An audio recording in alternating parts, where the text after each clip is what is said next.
ఈరోజు నేను ఉన్న వాస్తవం మీ దగ్గర చెప్పదలుచుకున్నా. నా దగ్గర పంచడానికి భూములు లేవు. మిమ్మల్ని ధనవంతులు చేయడానికి ఖజానా ఖాళీగా ఉన్నది. ఖజానా ఒట్టిపోయి ఉన్నది.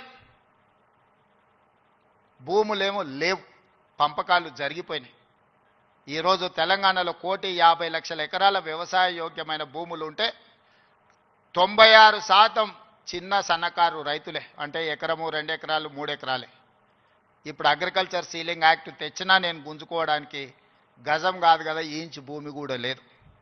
అందుకే మా దళితులకు, మా గిరిజనులకు, మా బలైన వర్గాలకు, మా మైనారిటీ సోదరులకు, మా తమ్ముళ్ళకు, మా చెల్లెళ్ళకు నా సూచన ఒక్కటే: మీరు ధనవంతులు కావాలి, మీరు గొప్ప వ్యక్తులు కావాలి అని అంటే రాష్ట్ర ప్రభుత్వం పంచడానికి భూములు లేవు, నింపడానికి ఖజానా లేదు.